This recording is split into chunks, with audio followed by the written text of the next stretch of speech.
벌써 한 해가 다 저물어 가고 이제 올 한 해 동안 우리가 사계절, 봄, 여름, 가을, 겨울 사계절을 다 거쳐서 이제 마지막 종점의 시간에 왔습니다.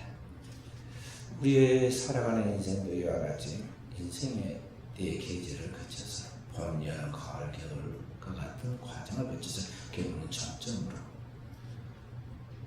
그리고 죽음으로 가게 됩니다. 그런 과정을 거쳐가는 오늘 우리가 항상 끝을 바라보면서 오늘을 살아야 하는데 지금 생각해 보겠습니다. 나는 무엇을 위하여 살고 있는 것일까 하는 것이죠. 얼마 전에 충남 태안 화력발전소에서 혼자서 일하다가 거기에 사고가 나가지고 죽은 청년 김용균 씨라는 24살 먹은 이 젊은이의 죽음을 뉴스로 우리가 보았습니다. 남의 이야기 같지 않고 너무나 마음이 아픈 그런 이야기들이죠. 인생을 많이 산 것도 아니고 24살입니다. 참 지금 청년의 아름다운 때인데 이때 사고가 나서 죽었어요. 힘든 이런 산업 현장에서 일할 때 유용한 작업을 할 때는 반드시 2인 1조로 해야 한다는 그런 노동 규칙이 있는데 그 회사에 일을 맡아서 하고 있는 이 업체가 최저가 입찰을 해가지고 적은 돈 속에서 이윤을 남기하니까 규칙을 어기고 비용 절감을 위해서 한 사람만 들어가서 일을 하도록 그렇게 일을 시켰습니다.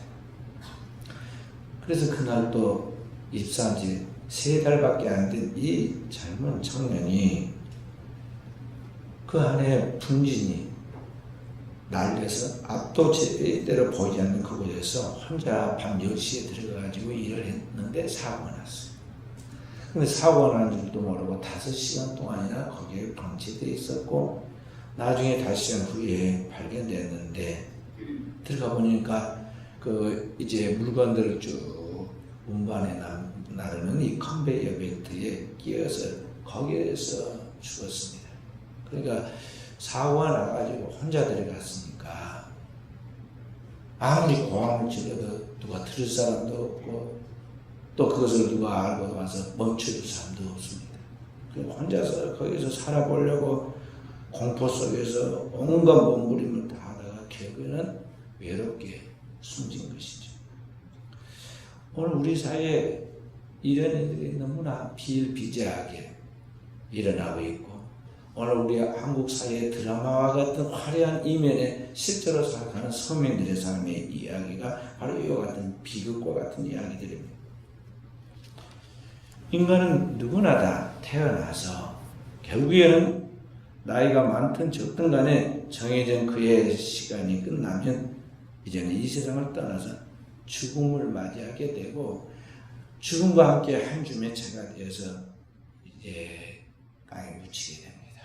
그리고 나면은 가장 가까운 가족도 친구들도 그 기억 속에서 아련하게 사라지고 마는 것이죠.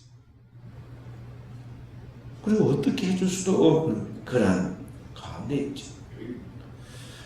그것이 바로 오늘 그의 이야기지만 오늘 또한 나의 이야기다 이 말이죠. 오늘은 그가 그런 일을 맞이했지만 내일은 오늘 내가 그런 이제 일을 맡게 되는 그런 우리가 과정 속에서 살아가고 있다는 것을 우리가 생각해 봅니다.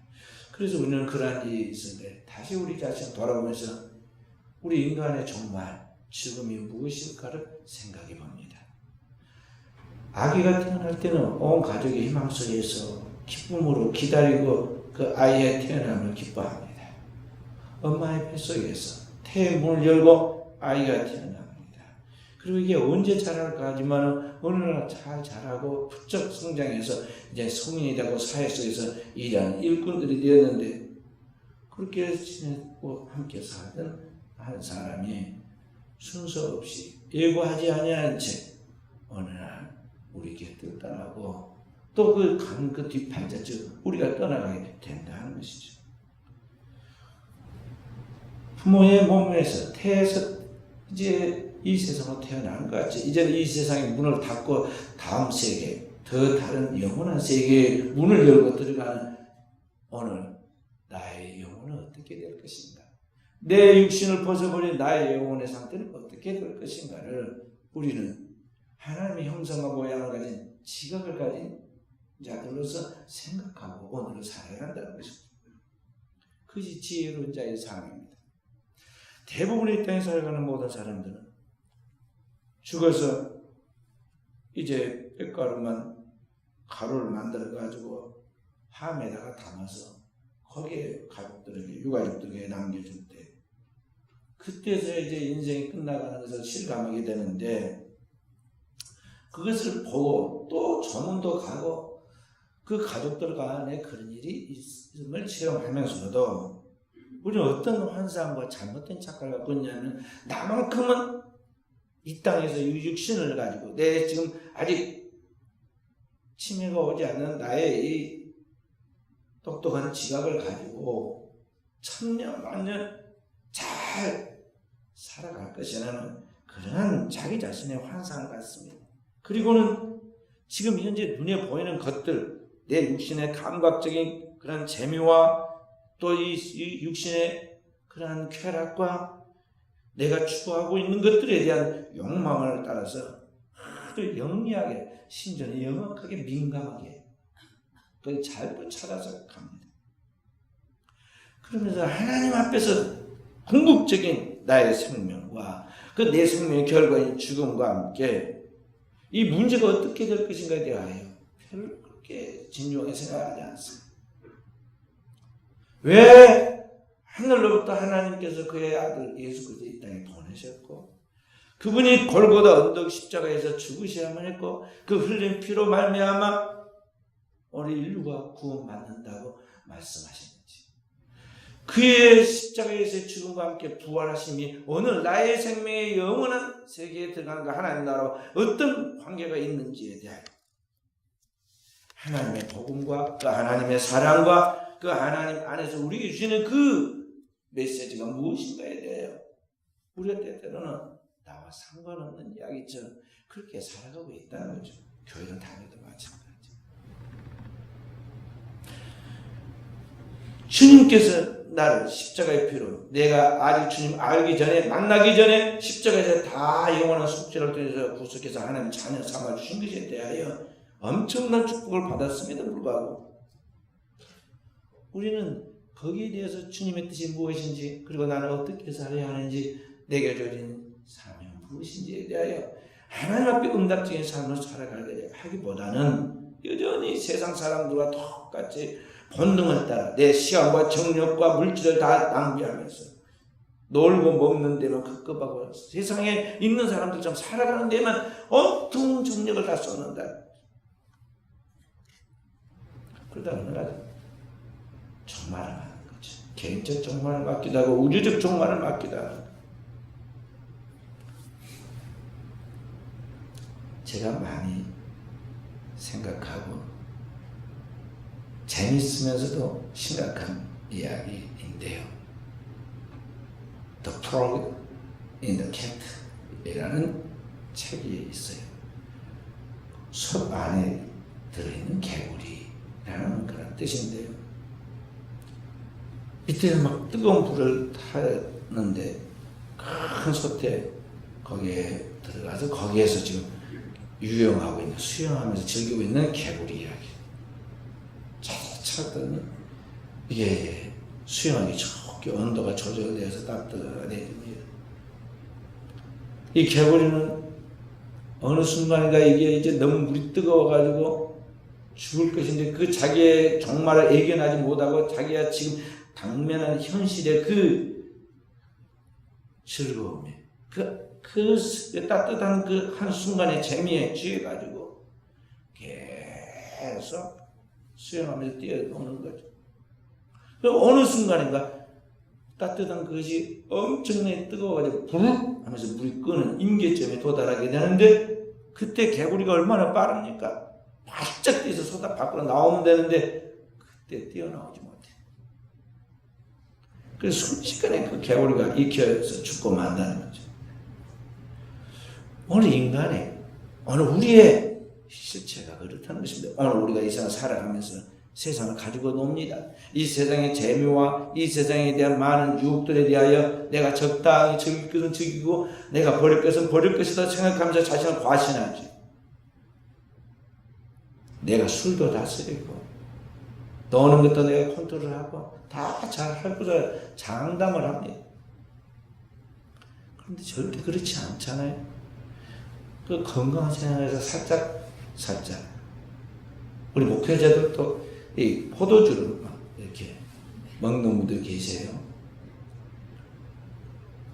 나쁜 건 아니에요. 그런데 이게 문제는 뭐냐면 술을 먹는다는 거죠. 이게 이제 습관적으로 먹게 되고 앉으면 먹게 되고 나중에는 그게 몸에 피의 해역 속에서 중독을 일으켜 가지고 술이 사람을 죽게 만들잖아요. 술을 먹고 술이 사람을 먹는 거예요. 그런 현상이 와요. 오늘 이 사회에 사람들이 처음에는 그게 재미라고 그러고 또 취미라고 그랬다가 나중에 가서 그게 어떻게 되냐 반복되다 보면 중독에 걸리고 그 중독은 그 사람으로 헤어나오면 치명적인 그 생명을 살해하는 그런 무기가 되고 마는 거예요.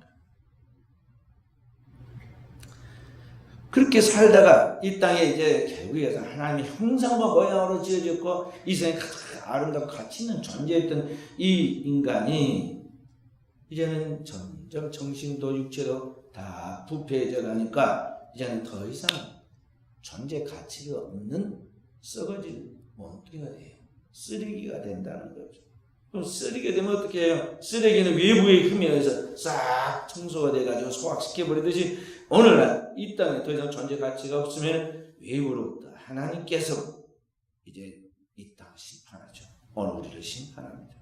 그때 개인적인 죽음과 함께 우주적인 죽음도 정말도 오는데 그때가 오는데 우리는 그것을 기억해야 한다는 거죠. 이태리 사람들은 오래전부터 그것을 기억하라고 노래를 불렀어요. 왕이 큰 전쟁에서 이기고 돌아오면 막 온 백성들이 길거리에 나와서 그 왕을 장군을 환호합니다. 개선 장군에 가면 막 환호하잖아요. 그래서 우리 차 이름도 개선 장군이라는 차가 있잖아요. 뭐예요?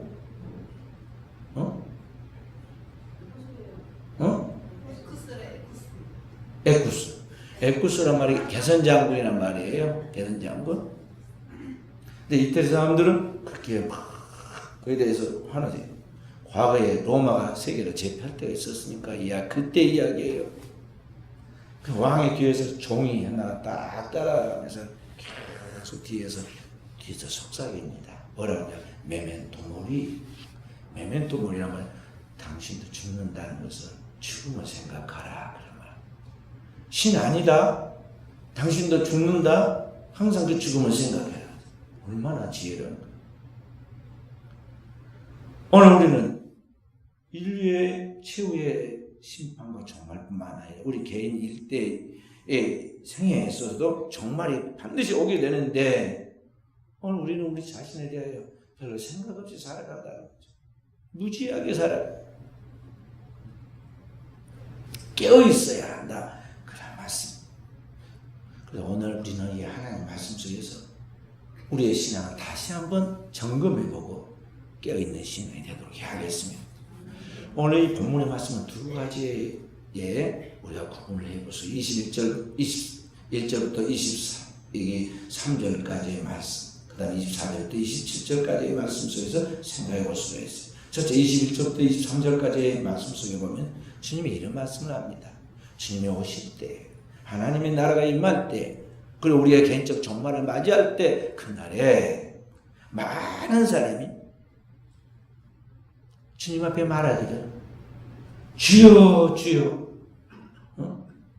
우리가 주의 이름으로 선지자 노릇하고 귀신을 쫓아내고 주의 이름으로 많은 권능을 행하지 않습니까? 하고 말한다고 했습니다.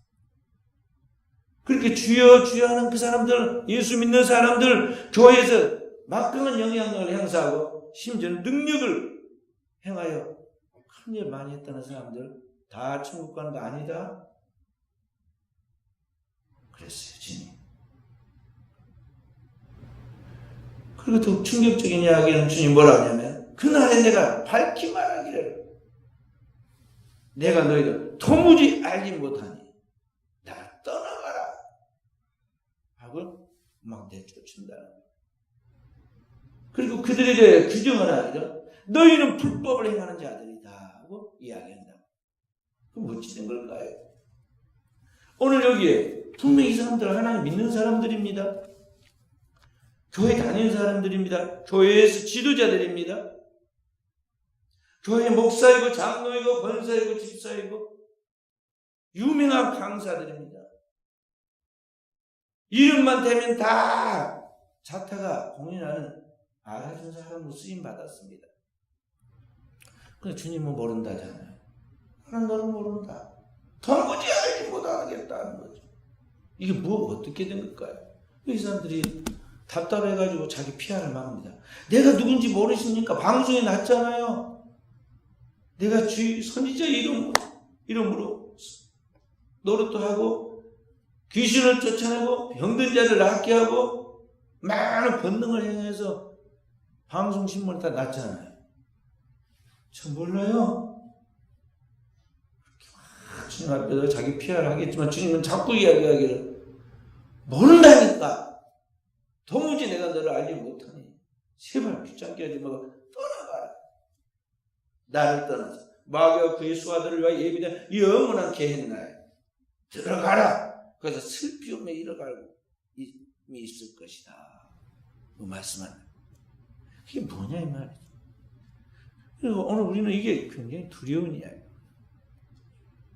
지금 믿었는데 이게 뭔가 문제가 있다는 거죠. 주님의 판단 기준과 오늘 우리가 지금 생각하는 기준이 좀 다르다는 거죠. 뭔 차이일까요? 나는 너를 모른다고 거부한 이들은 도대체 어떤 것일까요? 주의 이름을 부르고 주님을 믿는다고 믿었지만 오늘 이 사람들의 신앙은 뭐냐면 자기가 기준이 되어서 신앙생활을 했다는 것입니다. 하나님의 말씀이 기준이 되고 하나님의 의가 기준이 되고 하나님의 성령의 인도를 따라서 하나님의 성령의 법을 쫓아서 살아가는 것이 아니라 내가 이렇게 믿으면 될 거야. 이렇게 믿고 싶어. 이렇게 믿으니까 하나님은 나를 복 주셔야 돼. 하고 내 기준, 내 생각을 따라 내 마음대로 신앙생활을 하였다는 거죠. 그게 지금 괜찮고 그냥 보통일 것 같지만 그 살고 죽는 절체절명의 순간에 최후의 심판의 때 내 운명의 인생의 종말에 있어서 그날에는 하나님께서 불꽃같이 헤아려가지고는 양과 염소를 가지고 분명히 가르는데 그날에는 자기가 기준이 돼서 자기 마음대로 사는 그 사람의 신앙은 100년 1000년을 믿어도 그 사람은 안 된다는 거예요. 아버지 집에 들어가지 못한다는 거죠. 그래서 우리는 하나님의 말씀을 통해 주의 뜻이 무엇인가에 대하여 그리고 하나님의 말씀을 통해서 오늘 나이가 주님 앞에서 어떻게 살아야 하는가에 대하여 주야로 그 말씀을 다윗처럼 묵상해야 하고 그 하나님의 말씀을 내가 읽고 스스로 깨달을 뿐만 아니라 그 말씀을 설교의 말씀을 듣고 제자훈련을 통해서 잘 배워서 그것을 나의 삶에 적용해야 하고 그 말씀대로 살지 못하는 것들에 대해서 성령이 감동하시고 책망한 것을 듣고는 회개해야 하고 그렇게 해서 점진적으로 그리스도를 닮아가는 제자가 되어야 한다는 것이죠. 어디까지냐? 그리스도의 장성한 분량에 이르러서 주님의 형상과 모양을 이루기까지 되어져야 한다는 것입니다. 그렇기 때문에 사랑하는 성도 여러분, 오늘 신앙생활에 내가 할 때 제일 위험한 것이 뭐냐면 내가 기준이 돼서 나의 기준으로 믿는다는 거예요. 21세기 현대 사회는 지식의 사회가 되었고 다양성 사회가 되었어요. 오늘 이 사회 속에서는요, 모든 것을 사람들이 다 알고 그 지식 속에서 개인의 인권과 개인의 개성과 개인에 대한 모든 것들이 아주 존중을 받게 되죠. 그래서 개인주의가 지나친 이기주의로 지금 변질돼가는 사회 속에 살아가고 있죠. 그러다 보니까 자기가 왕이 돼요. 자기 생각이 절대화됩니다. 특히 젊을수록 그러합니다. 젊었을 때는 내가 굉장히 똑똑하고 굉장히 내가 바른 것 같아요. 그 인생을 살다 보면요, 다 그렇지 않다는 거예요. 다른 사람들도 또 그만한 살아가는 삶의 이유가 있고 또 그런 타당성이 있다는 것을 이제 인정하기 시작하는데, 그때는 너무 나이가 많이 먹어가지고 이제 다시 돌이킬 수 없는 때이죠. 현대사회가 바로 그런 이 다양성 속에서 이렇게 다양한 그런 사람들이 살아가는데, 이제 살다 보면은 그 모든 것들이 이제 자기의 개성이 사라져요. 어린아이들 보면요, 얼마나 유쾌하게 말을 잘하는지 몰라요. 깜짝깜짝 어른들이 놀랍니다. 어쩜 저렇게 자기 표현을 잘하고 말을 잘할까? 저는 우리 손자들, 손녀들 동영상 보내준 걸 보면요, 막 그냥 드라마 안 봐도 웃음이 나죠. 굉장히. 어떻게 저렇게 상상력이 풍부하고 거침없이 말을 할까? 자기 생각을. 어른이 되면 그렇게 못합니다. 이렇게 말하면 다른 사람이 어떻게 생각할지, 또 이걸 말해야 할까 말할까 주저주저하다가 되게 말도 못하고 버벅거리고 그냥 불분명한 태도로 그냥 하다가 그 맞춰버리잖아요. 그 아이들은 순수해가지고 그 막 느낀 대로 본 대로 쫙 말하는데 굉장히 아주 수준이 높아요. 그 나이가 들어가면은 이 자기 자신이 더 분명해져야 하는데 정체성이 상실돼요. 이상한 사람이 된다고요. 이상한 사람. 그런데 고집만 세지고 나이가 먹어가지고 이제 점점 이제 자기 주장과 고집만 세져요. 그렇기 때문에 이러한 사회 속에서 이 신앙생활에 나가는 것이 어떤 문제가 되는데 뭐냐면 이제 점점 그 어떤 고착화가 돼가지고 신앙이 변질되어 간다는 거죠. 그렇게. 그럼 걸핏하면 내 생각에는 이러한데 이건 아닌 것 같다.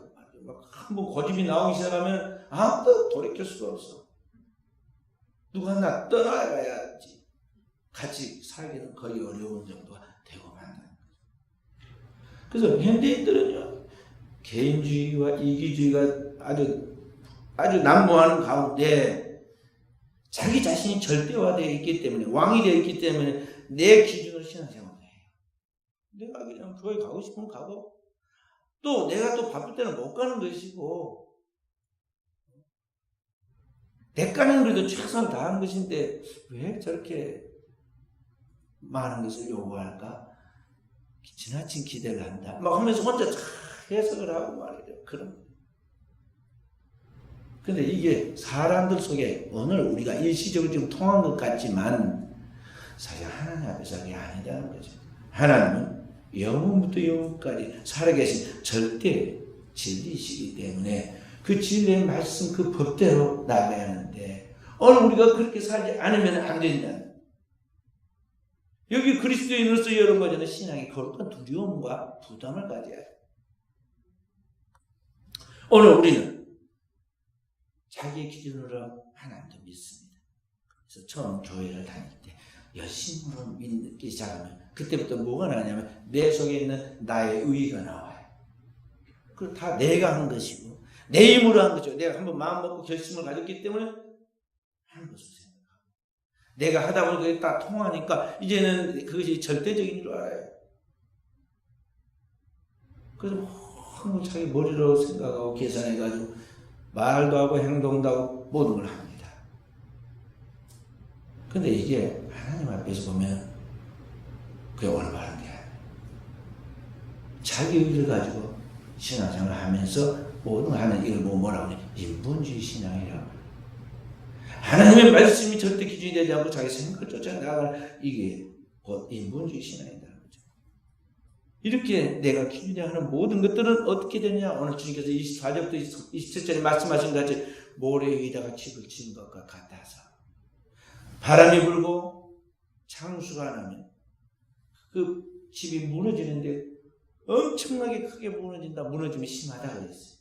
그러니까 오늘 자기가 지금 자기 의를 따라서 참 뭔가를 해놓고 그게 잘 된 것 같이 보이지만 일시적으로 보이지만 궁극적으로 하나님의 종말과 그 죄의 심판 때 보면은 그 자기의 의는 아무 쓸데가 없고 자기 영혼도 구원할 수 없는 모래 위에 지금 사상 누각이다. 그걸 알아야 돼. 자, 우리가 이스라엘 백성들을 애굽에서 구원한 모세 이야기를 가만 생각해 봅니다. 모세가 당대 최고의 학부인 애굽의 왕궁에서 왕의 교육을 받으면서 자랐습니다. 나이 마흔이 될 때까지 애굽의 모든 문물을 다 통달하여 이제 모두가 차 타고 공인한 최고가 되었을 때 자기 민족을 돌아볼 생각이 들었다 그랬어요. 이 정도의 지기와 지식과 경험과 또 경력을 가지고 힘이 있으면 내 동포를 살려야 하지 않겠느냐. 이제 그런 마음을 가지고 살리려고 했는데 이스라엘 민족을 한 명이나 구원해냈습니까? 기껏 한다는 게 어리석게도 살인을 저지르고 이집트에서 도망쳐서 나와서 미디안의 도망자가 되고 살인자로서 죄수로 쫓기는 신세가 되잖아요. 그렇게 해서 젊은 날이 너무 낭비돼서 도망치 그날부터 시작해가지고 40년 동안 미디안 광야에서 방랑자로서 숨어 지내는 목동으로서 그의 인생을 다 허비하고 말이죠. 자기의 의를 가지고 자기의 힘으로 지식으로 방법으로 인간이 스스로 자기 영혼도 아무것도 구원할 수 없던 걸 알아야 돼. 그러다가 모세가 어떻게 됩니까? 나이 80이 되어 인생이 끝났다 생각할 때 하늘과 땅 사이에 자기를 도울 자리에 없고 제2의 기회가 없다고 생각하는 그때 호렙산 떨기나무 불꽃 가운데서 하나님과 1대1로 만나는 하나님의 인재의 체험을 하게 됩니다. 진정한 신앙의 경험을 갖게 됩니다. 그리고 거기서 하나님의 음성을 듣고 하나님의 부르심을 듣고 그때 응답하는 모세 당황하잖아요. 내 나이가 몇인데 그리고 내가 무엇으로 이스라엘을 구원해냈어? 옛날 방식으로 생각하는 거예요. 젊음과 권력과 물질과 뭐 어떤 수단 방법을 통해서 뭘 하는 걸로 생각합니다. 주님의 말씀은 간단한 거예요. 내가 너를 보낸다. 가라. 내가 너와 함께 해주리라는 거죠. 함께 하신 하나님과 함께 모세가 거듭나서 호렙산 떨기나무 불꽃 가운데 임하신 하나님과 함께 말씀과 성령의 거듭남으로 하나님의 권능으로 무장한 그가 애굽에 나아가서 이스라엘 백성들을 이끌 때 이스라엘 1000만이라 한 사람쯤 끌고 나오잖아요. 그 거대한 강대의 최고의 초강대국인 이 애굽을 발 아래 탁 짓밟고 그 이스라엘 백성들을 하늘과 땅을 가로 끌고 홍해를 건너서 광야를 지나 가나안 땅에 가도록 만든. 그 무엇이냐? 하나님의 말씀인 것이죠. 모세에게 주어진 하나님의 말씀을 따라 그가 믿고 나아갈 때 자기의 생각과 사상을 따라 믿는 것이 아니라 자기 믿음이 아니라 하나님이 기준이 되고 하나님 말씀이 기준이 되고 하나님의 말씀을 따라서 나아갈 때 그렇게 되었다는 거죠. 그래서 오늘 24절부터 27절 주님께서 그렇게 말씀해요. 누구든지 나의 이 말을 듣고 나의 이 말, 곧 주님의 말이 무엇입니까? 요한복음 1장 1절 태초에 말씀이 계시니라 이 말씀이 하나님과 함께 계신 이 말씀이 곧 하나님이다 그랬어요. 바로 예수 그리스도께서 그 영원한 하나님 말씀이십니다. 말씀이 육신이 되어 우리 가운데 거하시는 하나님의 독생자이십니다. 주님이 곧 길과 진리와 생명 되시는 그 말씀이십니다. 그 말씀, 그 주님의 복음의 말씀의 기초를 삼고 그 주님의 말씀을 따라서 복음에는 하나님의 의가 나타나서 믿음에서 믿음에 이르게 하나니 하신 바로 그 그리스도의 복음으로 말미암아 주어지는 하나님의 그 거룩한 의를 따라서 내 의가 아니라 하나님의 의를 따라서 그리스도의 복음으로 말미암아 그리스도의 피로 거룩해진 그 하나님의 의로움을 쫓아서 덧입고서 그 말씀을 믿는 믿음으로 나아가는 그 사람. 그 사람이 하나님의 법을 따른 사람이고 그 사람이 하나님 나라에 들어간다는 것입니다. 할렐루야. 그러니까 우리 앞에는 두 길이 있습니다. 많은 사람이 가는 넓은 길이 있고 이 하나님의 법을 따라서 오직 십자가와 부활과 그 복음의 진리의 말씀을 따라가는 좁은 길이 있어요. 사랑하는 성도분 여러분까지는 저와 여러분은 지금 도대체 어디에 기초를 두고 신앙생활을 하고 있을까요? 우리가 주님의 성령의 거듭남과 은혜를 체험하지 못할 때는 항상 내가 주인이 돼서 내 마음대로 내 하고 싶은 대로 살았지. 어리니까 받은 거야 하나님께서. 그럼 아직도 계속 그렇게 될 것 같습니까? 내 인생에 종말인 겨울이 와서도 주님께서 그걸 용납하실 것으로 생각이 드느냐는 거죠. 그날에는 내가 너를 분명하게 모른다고 그런다고 주께서 말씀하시잖아요. 그래서 오늘 우리는 성경을 통하여 말씀하시고 경고하시는 하나님의 음성을 귀를 기울여야 돼요. 그리고 과거의 이야기를 듣지 말고 오늘의 나의 삶에 오늘의 나에게 주신 메시지로 받아야 한다는 것이죠. 인류 최초의 심판이었던 홍수 심판 때 하나님의 노아를 통해서 120년 동안 그 땅의 백성들에게 경고하였어요. 앞으로 이 죄악에 관영한 이 세상을 하나님이 홍수로 심판할 것이다. 그러니 회개하고 구원의 방주를 만들어라. 노아를 통해 120년 동안 방주를 만들어 동안 계속 사인을 보여준 거예요. 산 꼭대기가 다 볼 수 있도록. 그 사람들은 노아를 미친 사람 취급하고 그 말을 경청하지 않고 무시했어요. 이 세상이 존재하는 이유, 아무리 비가 많이 와도 산 꼭대기까지 물이 차게 비가 오지는 않았고 그런 소리를 들어보지도 않았고 그런 일이 일어날 수도 없다고 자기자기에서 경험과 상식과 지식을 가지고 무시했어요. 그런데 결국은 정말이 오고 말았잖아요. 홍수가 내려가지고 주야로 40일 동안 비가 오고 하늘이 상이 열리고 땅이 터져서 물이 솟구쳤는데 얼마나 물이 많아졌든지 가장 높은 산 꼭대기에서 150피트가 더 올라갔다고. 그리고 그 물이 나중에 건조대에 빠지는 데만 11,000년이 걸렸어요. 그리고 인류가 모든 생명이 있는 모든 호흡이 있는 그 모든 동물 하나까지 다 죽었는데 이제 주님께서는 그런 정도가 아니라 그것과 비교할 수 없는 이제 최후의 심판은 하늘과 땅과 그 가운데 모든 생명체가 한 번 소멸되면 다시 일어날 수 없는 이 지구 전체뿐만 아니라 우주 전체가 다 종이축이 말리듯이 사라질 수밖에 없도록 하나님이 불러서 소각시킨다고 했어요. 소멸시키죠. 그게 이제 우주적 종말을 우리의 눈앞에 펼쳐질 거예요. 그 예조들이 지금 보입니다. 핵무기가 그 예조예요. 핵무기가 터지면요 못 살아요. 아무것도 못 삽니다. 근데 지금 이 지구에 만드는 핵무기가 얼마나 많습니까? 만드는 핵무기 7개만 터지면요 지구가 세 조각으로 빡 소리가 나면서 깨지고 이 우주의 균형이 깨지면서 정말이 오는 거예요. 그뿐만 아니라 하늘에서부터 하늘에 불과 유황을 쏟아지고 땅속에는 또 마그마가 터져가지고 우주가 불바다가 될 거예요. 거기는 어떤 생명체가 살아남지 못하는 그것이 인류 최후의 종말이에요.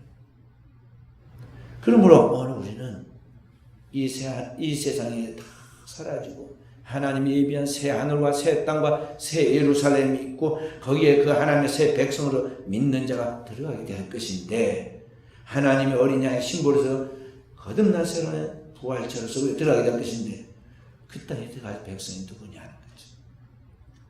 그것이 오늘 주님께서 말씀하신 너희들이 내 말을 듣고 오늘 주님 말씀하신 이 말씀대로 행하는 자는 그 집을 반석 위에 지은 사람 같은 결코 무너지지 않는다. 결코 진동치 않은 나라에 하나님 나라에 들어가기 때문에 망하지 않는다는 거죠. 그래서 오늘 우리는 내 생각을 다 갈아버리고 내 안에 하나님의 생각, 그 영혼 하나의 말씀을 가득 채우고 말씀이 육신이 되도록 해야 돼. 하나님의 말씀, 그 생각과 사상이 내 속에 들어와서 모든 생각을 다 사로잡아 다 몰아내고 그 안에 하나님의 생각과 사상이 나를 지배하고 나를 관통하여 나로 하여금 하나님의 새로운 피조물로서 완전하게 되어서 보는 것과 생각하는 것과 말하는 것과 삶의 모든 스타일이 바뀌고 그 내면의 변화가 외적인 모습으로까지 빛의 모습으로 광채가 나야 하고 그리고 그리스도의 향기가 오늘 우리의 몸에서 나야 하고 우리의 삶을 통해서 살아나는 생명의 회복들이 나타나게 한다는 것입니다. 이게 신앙이 인력으로 되는 게 아니에요. 그래서 어떻게 인간이 그렇게 할 수 있겠어요? 그래서 마지막에 주께서 우리에게 하신 게 무엇입니까? 이는 힘으로 능으로는 안 된다. 오직 나의 신, 곧 성령으로 말미암아 된다. 그래서 주님께서 말세에 우리에게 반드시 성령이 필요하기 때문에 성령을 부어주시려고 오셨고 그 불을 던지기 위하여 주님께서 오셨는데 우리 죄 때문에 안 되니까 주님께서 우리의 죄를 먼저 도말하여 주시죠. 십자가에서 도말하시고 그리고 깨끗게 된 정결케 된 그 영혼 그 그릇에 하나님의 영이 성령을 부어줘서 말세에 내 남종과 여종들이 성령의 충만함을 받고 성령의 말하게 하심을 따라 말하고 그 성령의 능력으로 하나님의 일을 행할 수 있게 되었다 하는 것이죠. 이게 복음이에요. 이 복음의 말씀으로 살아야 한다는 것입니다.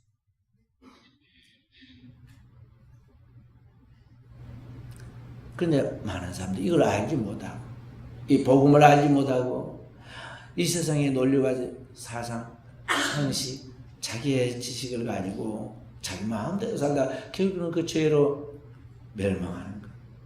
이 영혼들을 우리가 불쌍히 여기고 하나님의 사랑으로 불쌍히 여기고 이 영혼을 살리기 위하여 우리가 최선을 다해야 돼요. 그게 주님의 지상명령이에요. 이것은 내 힘으로 안 되기 때문에 우리가 그래서 기도하는 것입니다. 간절히 주님처럼 기도해서 내 영혼의 그릇에 하나님의 영이 충만해지고 성령이 나에 위해서 역사하시는 그 역사하심을 따라 가르치심을 따라 성령의 인도하심을 따라 가족들을 믿지 않는 영혼들을 그리고 우리의 주변에 방황하는 영혼들을 그 수준에 맞게 하나님의 말씀을 전하고 사랑을 실천해서 보여줌으로 오늘 이 땅의 영혼들을 주님께로 이끄는 것이 이것이 우리 주님의 소원이고 오늘 우리가 해야 할 최고의 사명이다 하는 것입니다. 오늘 이 아침에 사랑하는 성도 여러분, 저와 우리 사랑하는 성도들이 이 사명에 눈이 떠져야겠고 이 사명 가운데 살아가도록 자기 자신을 볼 수 있는 영적인 통찰력이 생겨야겠어요. 내 신앙은 지금 어느 수준에 있는가? 나는 육에 속한 사람인가? 하나님의 영에 속한 신령한 그리스도인가? 나는 지금 어린아이인가? 아니면 그리스도 안에서 자라가는 수준인가? 아니면 장성한 분량인가를 우리는 생각해야겠어요. 그리고 우리는 땅에 소망을 두지 않고 하늘의 그 영원한 나라에 하나님의 나라의 영광에 거기다가 비전을 두고 그 하나님 나라에 합당한 사람으로서 열매를 맺도록 오늘의 우리에게 주어진 삶에 최선을 다해야 한다는 것이죠. 오늘도 이런 믿음으로 살아가는 주의 사랑하는 종들에게 하나님께서 신령한 하늘의 축복과 땅에 기름진 축복과 자손 만대의 축복을 주는 하나님의 은총이 따르게 될 것입니다.